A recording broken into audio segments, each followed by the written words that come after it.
Hey my freaks and geeks, it's Messin, and today is the intro to my Larptastic vlogs.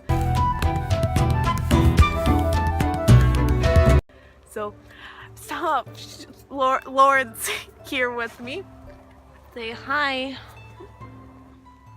I said say hi. Hello. Oh no. We have set up tent, so it's kind of dark. It's late at night, but We have a sick setup. yeah, we do have a stick setup. So this is like, there's some decoration there. I put up some of the stuff from my LARP box. I'm a princess and I'm sleeping on a queen-sized air mattress. We down here we have some bedside tables and Lauren's sleeping on a cot. Cause I see Lauren, but not the cot. Oh well, you get the idea. So yeah, we're all set up. I'm not in character yet, because we still have like another hour And or it's cold. two. It is. It's so cold. We have like another hour or two probably till logistics start. So I haven't gotten like in character or anything yet. Yeah. But you know, Miss Thang over here, she's all dressed up, right? Always. Oh god, I keep on dropping it. But yeah, I just wanted to kind of give you guys a look-see into the tent, everything. I'll show you guys tomorrow when, you know, there's good lighting. It's not pitch black. And I'll show you guys kind of, thanks to Lauren's great camera skills, probably, my outfit and everything, and how, you know, Hazel looks, give you a better look. She's gonna have sparkles. Oh hell yeah, I'm gonna be sparkly. And also kind of a little recap of what happens tonight. So yeah, I hope you guys enjoy the rest of this video, and I'll see you guys in a minute. Bye. Hey guys. So it's Sunday morning. My phone died yesterday. I charged it though, so shouldn't be having this problem. So a lot happened yesterday. Just to kind of recap what happened. So the woods were live. So we went out to the woods.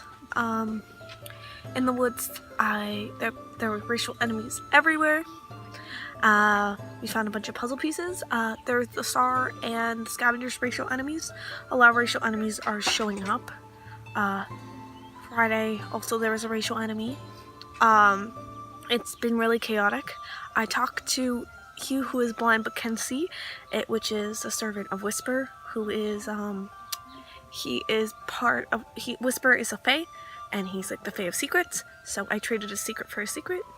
So my secret for Hazel was that she views all high elves as monsters, and he told Hazel that there would come a day where she would change and she would miss it. So now she's freaking out about that. So in the morning we also went to mines yesterday.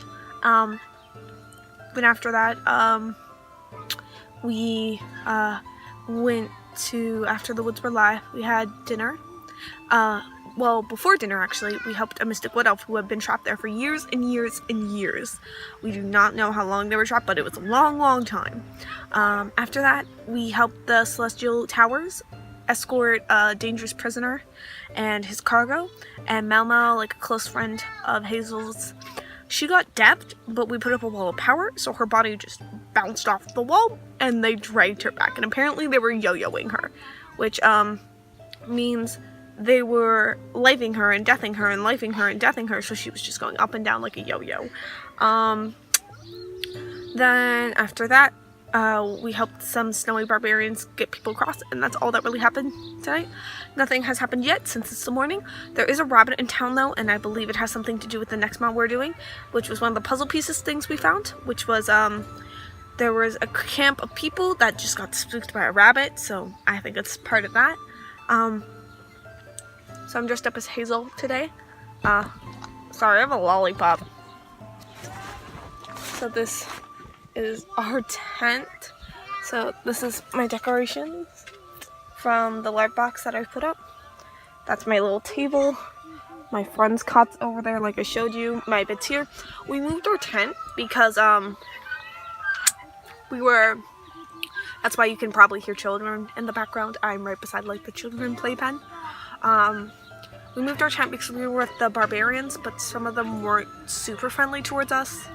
So we didn't feel comfortable, so they helped us move some of them helped us move our tent away, and so we're closer to the children now, so it's not as quiet.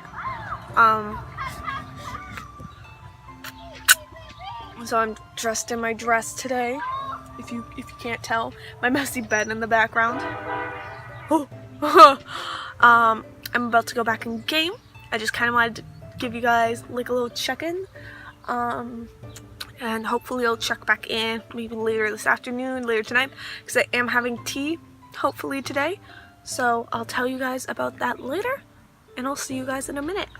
Bye-bye, for now, at least.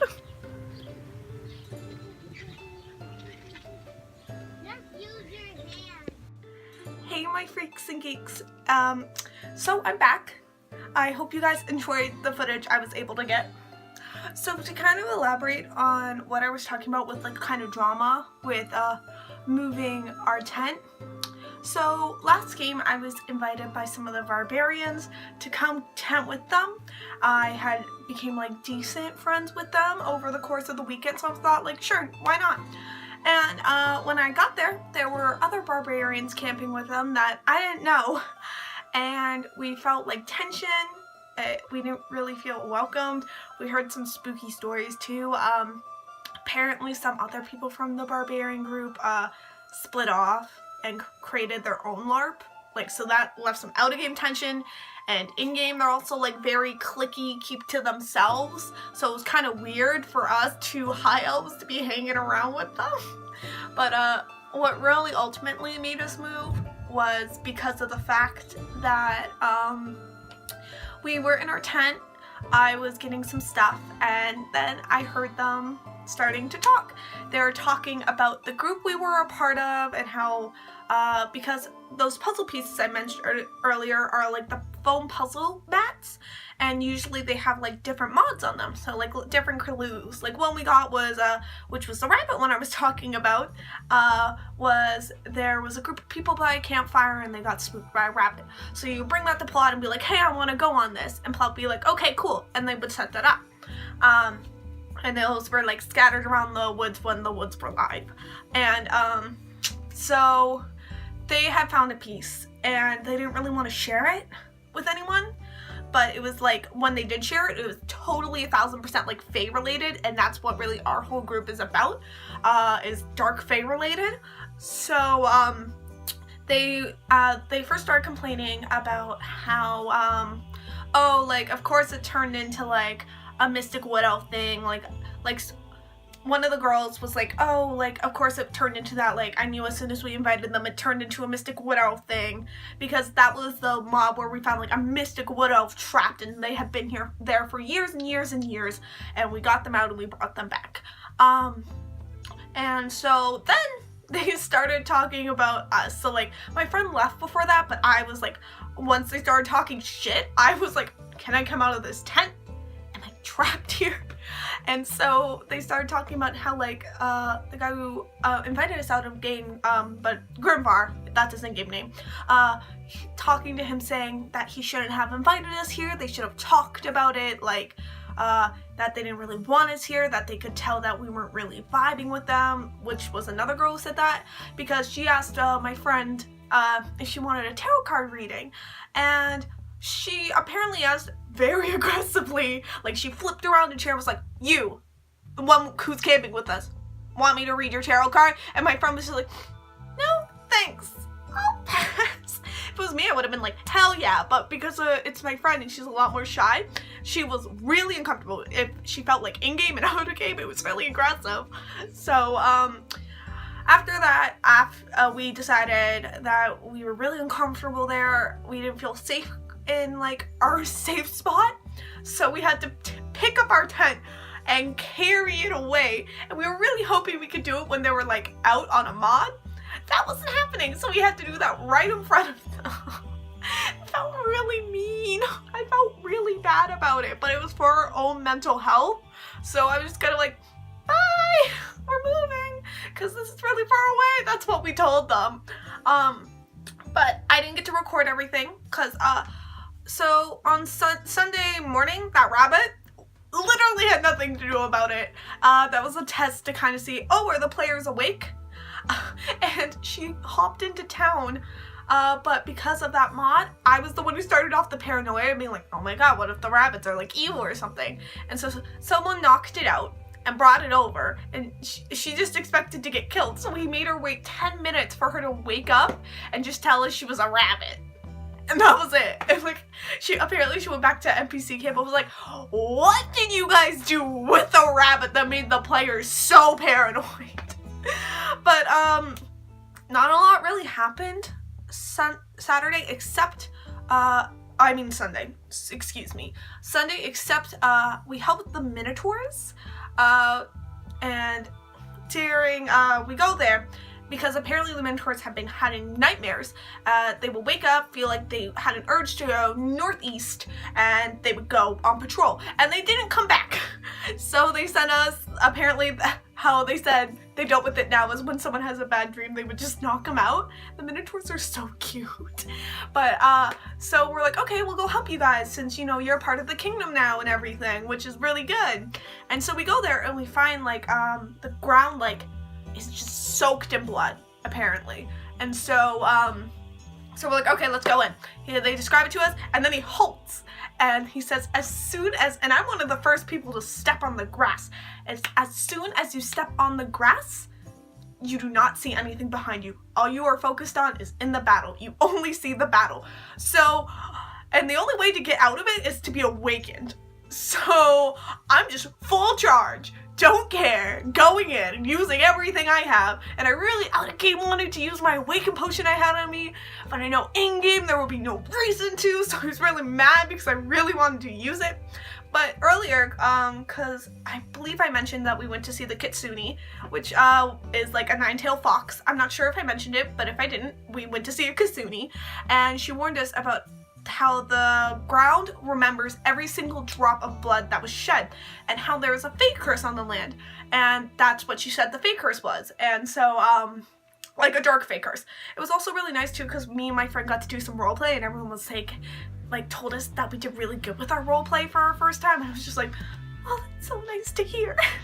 But that land she was talking about, yeah, that was where the fate curse was. I was one of the last people to get awakened because everyone was telling me, get back here, and I'm like, I can't, guys, I haven't been awakened yet. And the only reason I got awakened was because I was guarding someone, and then because beforehand, because there was like these raven creatures that would make you guard them. I don't know why they chose me. I'm a pretty shitty guard, but because of that, they would just knock me down to the ground and then get me back up. So I hadn't been awakened, and everyone was leaving, and I'm still in the battle. And then the rest was pretty slow from there. Sunday night though, so the music box mod came back full force. So last game, we traveled out and we found this really creepy music playing. There was like these corrupted creatures around, and like and a dark fae, and like literally the sense of eeriness. And that came back this time, full force. They made it 10 times creepier. So we get there, and there's like this little shack build out that they have, and so there's like a little fae lantern in there, and there's this guy named James, and apparently plot told us, because when we were driving back to go get food, one of the plot team was in there, and he said he specifically chose James because of the fact that everyone has a soft spot for him.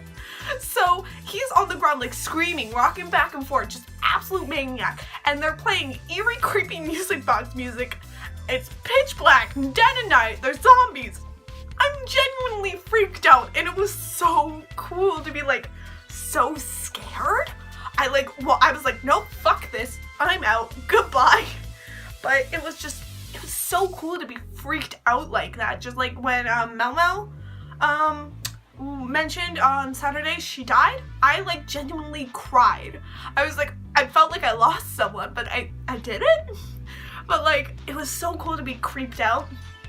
And then Monday, I wasn't a part of it. They went to Adraxis to get everyone out. So we started the mod against them. It was supposed to be they were going to get 1 or 2 cabins, and then they would have to get backed out because of the fact they would just get overwhelmed. Because NPCs kept things called pops, which is how many times we can respawn. We had unlimited pops. We were just supposed to come in waves and waves and waves and waves, non-stop. And so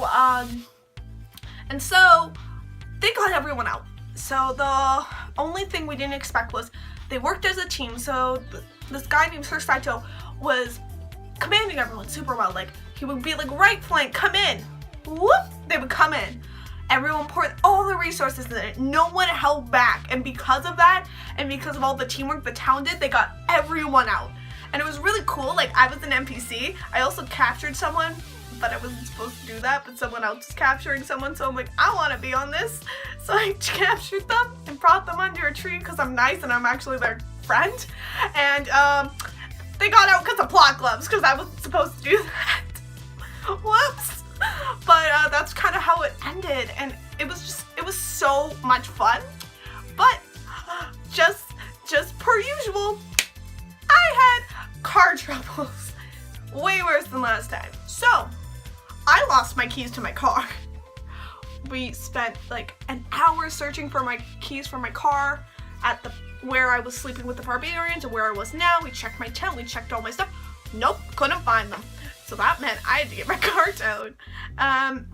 So I ended up driving to get like food and ice cream. It really sucked because Mel, like our really good friend, just got appointed new player liaison, and on her first day she had to help the new players try and find their car keys. So our car got towed. We went out for ice cream and burgers, calmed down, rode the train with one of our friends, Nini, and after that I got my car keys, got the car, and drove home. I was floored after that. I was just like, so much emotion happened, and it was a long weekend. But I'm really excited to go back, and you might be seeing some new faces. You'll be seeing Dylan for the first time, which is good. You'll be seeing Lauren, but she will be NPCing, so I will not be interacting with her that weekend, which is also good. My friend Will might be coming, which is good, and my friend Dalton might be coming, which is really good.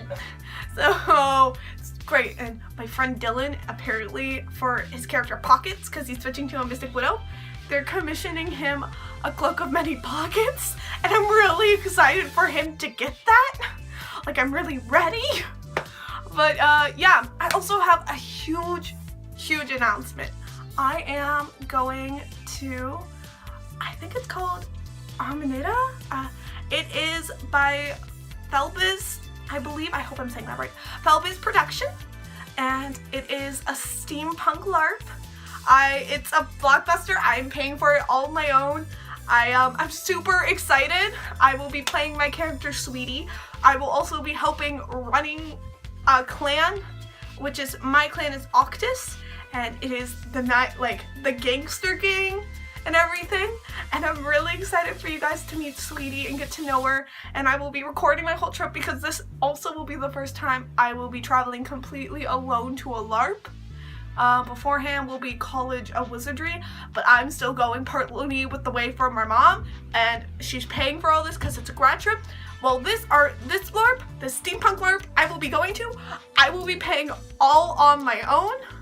I'm doing this all on my own. I'm adulting for the first time, and it's super scary but super excited, and I will be recording as much as I can for you guys. I'm really excited for this. I'll do an introduction video for Sweetie just like I will for Aurora.